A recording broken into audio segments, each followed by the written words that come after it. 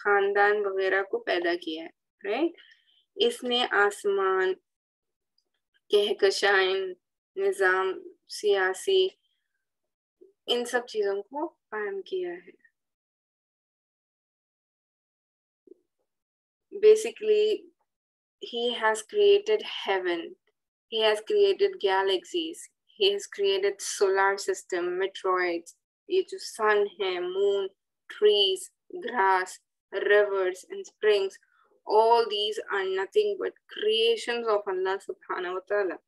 So he has created everything we can see and things we cannot see, things we can hear, and there are so many things that we cannot even hear.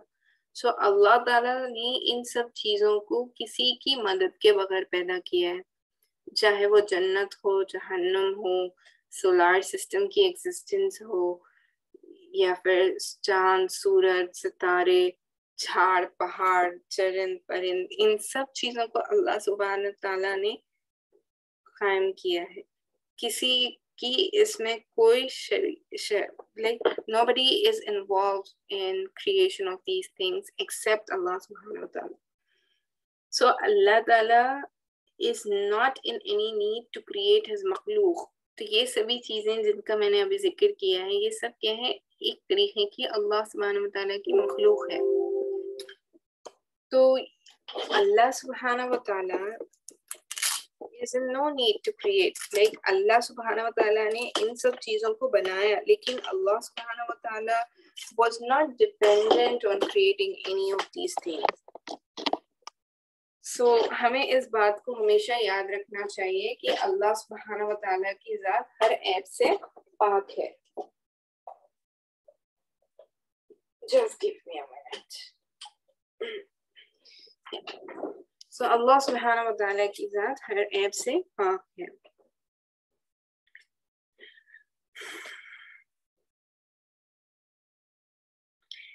اس نے ہر چیز بنائی ہے, وہ چیزیں جو ہم دیکھتے ہیں, پھر وہ چیزیں جو ہم نہیں دیکھ سکتے, وہ چیزیں جو ہم سنتے ہیں, اور وہ چیزیں جو ہم نہیں سن سکتے. اس نے یہ سب کچھ بغیر کسی مدد کے پیدا کیا ہے. اس نے یہ سب کچھ بغیر کسی کی مدد کے پیدا کیا ہے. اللہ تعالیٰ کو اپنا مخلوق پیدا کرنے کی کوئی ضرورت نہیں تھی, اور اسے ہماری ضرورت نہیں ہے, لیکن ہمیں اللہ کی ضرورت ہے.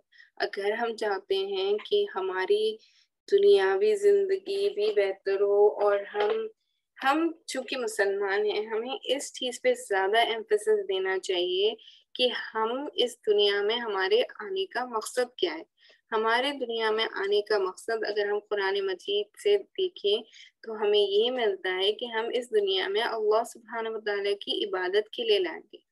اللہ نے انس و جن کو اپنی عبادت کے لیے پیدا کیا, بٹ ہم اس امپورٹنٹ چیز کو بھول بیٹھے ہیں کہ ہم یہاں پر ٹیمپرری ٹائم کے لیے آئے ہیں, یعنی کہ we are here in this world for a very limited duration. ہمارا دنیا میں آنے کا مقصد اللہ سبحانہ و تعالیٰ کی ذات کو جاننا, اللہ سبحانہ و تعالیٰ کی بات کو ماننا, اور محمد رسول اللہ صلی اللہ علیہ وسلم کے بتائے ہوئے طریقے پر چلنا.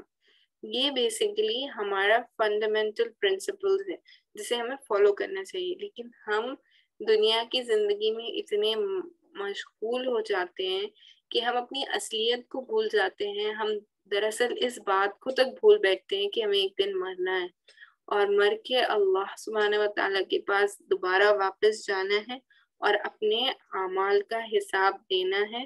ہر چیز آپ دیکھتے ہیں, ہم دنیا میں اتنا ایڈوانس ہو چکے ہیں اس موڈ پہ کہ ہم دیکھتے ہیں کہ you can record every instance of your life, right.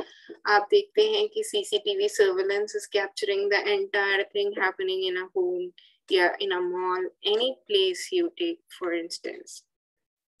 تو CCTV cameras یا پھر کوئی بھی ریکارڈنگ ڈیوائسز آپ کی آواز ریکارڈ کرتے ہیں, آپ کا ویڈیو ریکارڈ کرتا ہے. آپ صبح سے شام تک جو چیزیں کر رہے ہیں ان سب چیزوں کو آپ خود دیکھ سکتے ہیں کہ یہ ایک ایک چیز ریکارڈ آپ کر سکتے ہیں. تو یہ سب دنیا میں آنے کے بعد انسان نے سیکھے، محدود چیزوں کو جان کے، محدود کیپیبلٹیز جو انسان کی ہے اس سے ان سب چیزوں کو بنایا ہے. تو ہم اس چیز کو کیسے بھول سکتے ہیں کہ اللہ سبحانہ وتعالیٰ کی ذات جو ہر ایپ سے پاک ہے، جو ہر چیز کرنے کی قدرت رکھتی ہے، وہ ہماری ڈے ٹو ڈے چیزوں کو بنا کسی چیز کے ریکارڈ کے ہمیں وہاں پر واپس بلائے گی. نہیں، آپ کی زندگی کا ہر لمحہ جو آپ گزار رہی ہیں، جو آپ بات کر رہے ہیں، جو آپ جس بھی طریقے سے آپ کی زندگی گزار رہے ہیں، آپ کے سامنے ہوگی قیامت میں. وہ کس فارم میں اللہ سبحانہ وتعالیٰ پریزنٹ کریں گے، وہ ہمیں ان کی ڈیٹیلز میں نہیں جانا چاہیے، لیکن ہمیں اس بات پر یقین رکھنا چاہیے کہ آپ کی زندگی کا ہر ایک پہلو آپ کے سامنے ہوگا. تو آپ کی زندگی آپ کس طریقے سے گزاریں گے اس طریقے سے آپ کو موت نصیب ہوگی. جیسے کہ ہم بتاتے ہیں، ہم سنتے ہیں، دیکھتے ہیں کہ اگر کوئی اللہ والے ہے یا کوئی دیندار آدمی ہے یا عورت ہے، تو جیسی آپ کی زندگی گزرے گی، اگر آپ کا صبح سے شام تک کا روٹین یہ ہے کہ دین کے لیے کام کریں، تو ہم امید یہ کر سکتے ہیں کہ جب آپ کو موت آئے گی تو آپ جو ہے ایمان والی موت آپ کو نصیب ہوگی، یہی دین کے کام کرتے ہوئے یا دینی کوئی مشغولیت میں آپ کو موت آئے گی. لیکن اگر آپ کی 24 گھنٹے والی زندگی ایسی ہے جس میں اللہ سبحانہ وتعالیٰ کو نہ تو آپ یاد کرتے ہیں، نہ تو آپ نمازوں کی پابندی کرتے ہیں، نہ تو قرآن کی تلاوت پر توجہ دیتے ہیں، تو پھر ہم یہ امید نہیں کر سکتے کہ آپ کو ایمان کی حالت میں موت آئے گی یا پھر ایمان کی حالت پر آپ کا خاتمہ بالخیر ہونا آسان ہے. کیونکہ جس طریقے سے اپنی زندگی کو گزارتے ہیں، بتایا جاتا ہے کہ موت بھی اسی حال میں آتی ہے. یعنی کہ ہم دیکھتے ہیں نا، اکثر لوگوں کو ہم دیکھتے ہیں کہ while delivering a speech, while singing a song, they die. So جو ان کی day to day routine activities ہوتی ہیں اسی کے دوران ان کو موت آتی ہے. تو ایسے بہت سے نیک لوگوں کے بارے میں بھی آپ نے دیکھا ہوگا کہ جو بیان دیتے دیتے دنیا سے گزر گئے، یا جو قرآن کی تلاوت کرتے کرتے گزر گئے. تو ان لوگوں کو ایسی اچھی موت کیسے نصیب ہوئی؟ ان سب لوگوں کو ایسی اچھی موت اسی لیے نصیب ہوئی کیونکہ ان کے دن کا معمول اتنا اچھا ہوا ہوگا کہ وہ دن بھر اپنی زندگی میں اللہ سبحانہ وتعالیٰ کی ذات کو جاننے، سیکھنے اور سمجھنے اور اللہ کے بتائے ہوئے راستے پر چلنے کی کوشش کرتے تھے ہوں گے. ہم یہ سوچ سکتے ہیں. تو ہمیں بھی اپنے آپ کو یہ سکھانا ہے کہ ہم اس دنیا میں آئے ہیں لیکن یہ ہمارا ٹھکانہ نہیں ہے. This is not our final destination. آپ اس حقیقت سے دور نہیں جا سکتے کہ ایک دن آپ کو اس دنیا کو چھوڑ کے جانا ہے. You're going to die one day for sure. آپ، میں، ہم، ہر کوئی جو بھی اس دنیا میں آیا ہے، ہم سب کو ایک نہ ایک دن اس دنیا سے جانا ہے. اس حقیقت کو ہمیں یاد رکھنا ہے. اور جتنا کثرت سے ہم اپنی موت کو یاد کریں گے اور موت کو یاد رکھیں گے، اتنا ہمارے لیے گناہوں سے بچنے میں آسانی ہوگی. آپ جب کبھی کوئی بھی چیز کریں تو پہلے یہ سوچیں کہ میرے اس عمل سے کیا اللہ راضی ہوں گے، کیا مجھے یہ عمل کرنا چاہیے. آپ کو ان سب ایمان والے، آپ اگر اپنے آپ کو یہ سمجھتے ہیں کہ میں ایمان والا ہوں یا ایمان والی بندی ہوں، تو آپ کو کوئی بھی عمل ہو وہ کرنے سے پہلے اس چیز کا جائزہ لینا چاہیے کہ کیا میرے اس عمل سے میرا اللہ سبحانہ وتعالیٰ مجھ سے راضی ہوگا، کیا اس چیز کے کرنے سے اللہ مجھ سے ناراض ہوگا. تو جب ہم اپنے آپ کو ڈیولپ کرنے کی کوشش کریں گے کہ ہمیں اللہ سبحانہ وتعالیٰ کی پسند ناپسند کو جاننا ہے، کیونکہ ہمیں ہر وہ عمل کرنا ہے جو اللہ کو پسند ہے اور ہر وہ چیز سے دور جانا ہے جو اللہ سبحانہ وتعالیٰ کو نہیں پسند ہے، تو پھر ہمارے لیے جو ہے اچھے بننا، یعنی کہ اللہ سبحانہ وتعالیٰ کی نظر میں نیک بندے بننے میں آسانی ہوگی.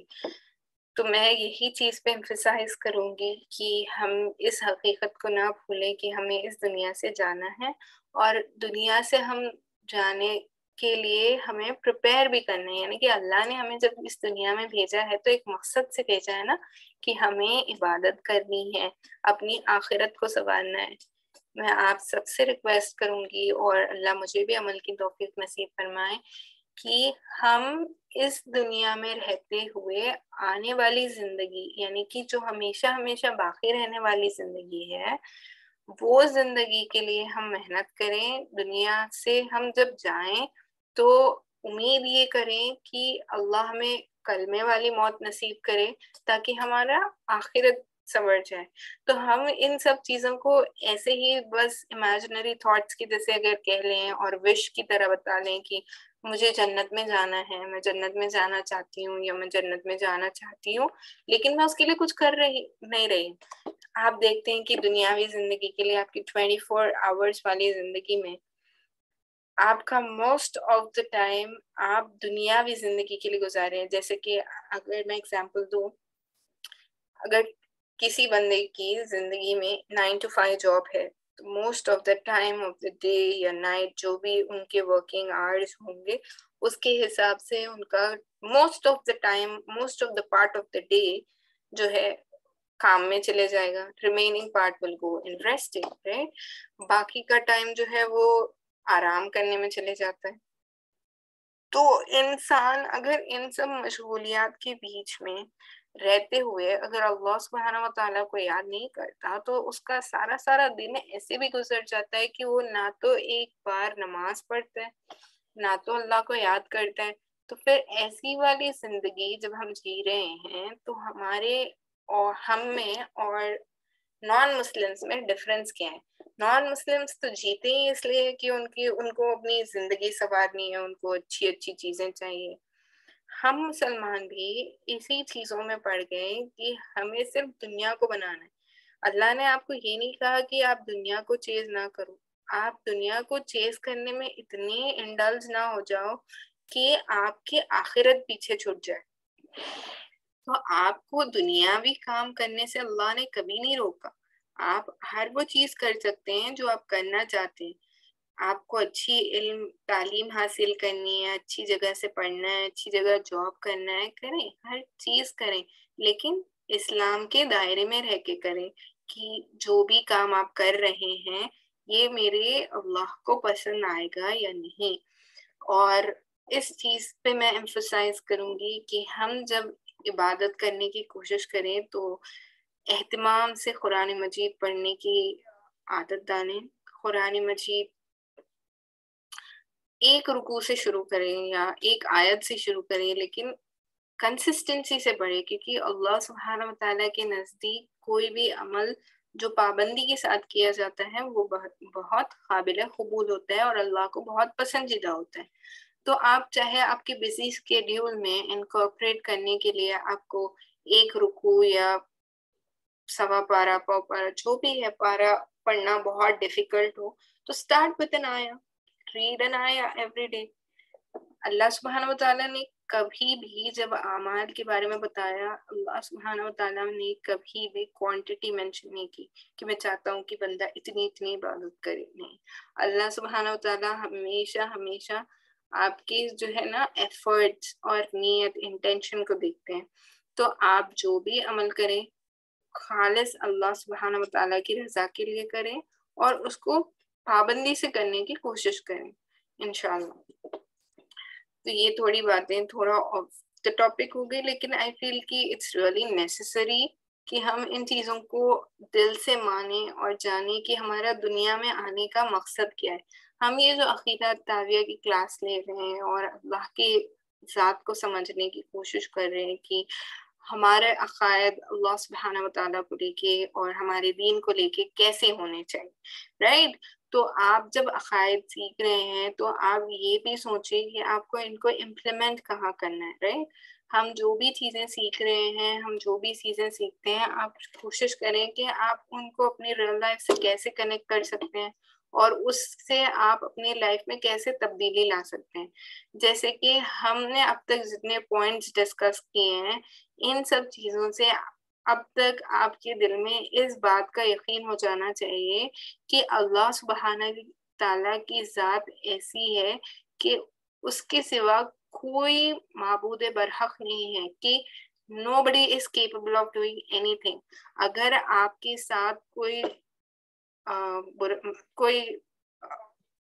جیسے کہ for instance what can I say، ہاں اگر آپ کے ساتھ کوئی ناگوار چیز گزر کے آتی ہے جو آپ ایکسپیکٹ نہیں کر رہے تھے، something bad happens، وہ بھی اللہ سبحانہ وتعالیٰ کی طرف سے ہے، اور اگر آپ کے ساتھ کچھ اچھا ہو رہا ہے تو وہ بھی اللہ سبحانہ وتعالیٰ کی طرف سے۔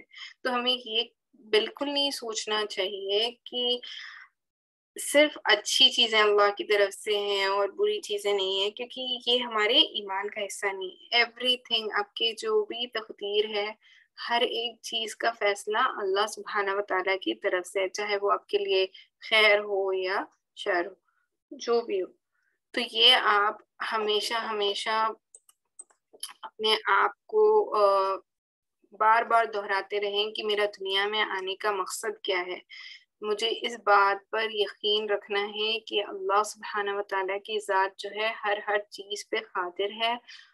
جو بھی ہوگا ہمیں اپنے ایمان کو بلند کرنے کی ضرورت ہے کہ اللہ سبحانہ وتعالیٰ کی ذات ہی ہے جو ہر چیز پہ قدرت رکھتی ہے۔ جو بھی ہوگا، جو بھی ہو رہا ہے، یہ اللہ کی مرضی سے ہو رہا ہے، اور اللہ سبحانہ وتعالیٰ کی ذات ایسی ہے کہ اس کو کسی چیز کی ضرورت نہیں ہے۔ It's not dependent on anything. یہ چیز کو اچھے سے ہمیں اپنے دماغ میں بٹھا لینا ہے کہ اللہ سبحانہ وتعالیٰ کے بارے میں جب ہم کہہ رہے ہیں تو اللہ سبحانہ وتعالیٰ کی ذات جو ہے ہر عیب سے پاک ہے۔ اوکے، جیسے کہ we have many things that we need to do for us to survive۔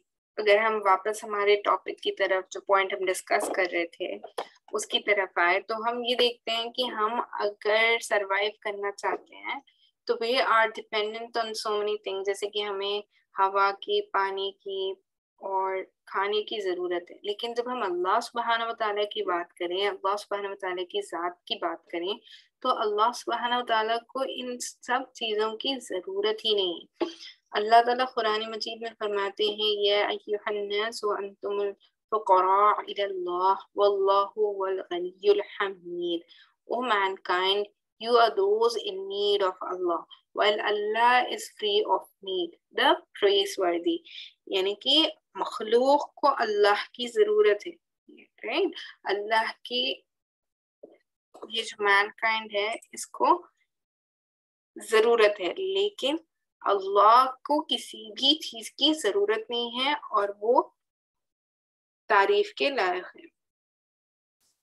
اے لوگو، تم اللہ کے محتاج ہو جبکہ اللہ کی نیاز ہے، قابل تعریف ہے۔ اللہ تعالیٰ اپنی تمام مخلوقات کو بغیر کسی پریشانی کے عطا کر رہا ہے۔ چلیں ہم تھوڑے ایگزامپلس دیکھتے ہیں کہ فار ایگزامپل بلو ویل ہے۔ آپ نے یہ سنا ہوگا نا کہ بلو ویل ایک ویل ہے جو سب سے بڑی ویل ہے۔ اگر آپ دیکھیں تو آپ سمجھیں گے کہ بلو ویل جو ہے کرلز کھاتی ہے۔ کرلز جو ہے شرمز، یعنی کہ جو جھینگے ہوتے ہیں اس کے جیسا ایک کریچر ہوتا ہے۔ تو ایک بلو ویل 4 ٹن کرلز کھاتی ہے پر ڈے۔ سبحان اللہ۔ اللہ سبحانہ وتعالیٰ کی ذات کیسی وسیع ہوگی جو اتنی ساری مخلوقات کو اتنا آسانی سے رزق پہنچاتی ہے۔ آپ جسٹ امیجن کریں، ایک بلو ویل ایک دن میں 4 ton 1 ton is equal to almost I think 100 or 1000 quintals if I'm not wrong. Yeah, 1 ton is almost equal to 1000 kg. So اگر آپ 4 ٹن کہیں تو it's like 4000 kg of krills, which is like a shrimp-like creature. So the body of an average blue whale weighs 200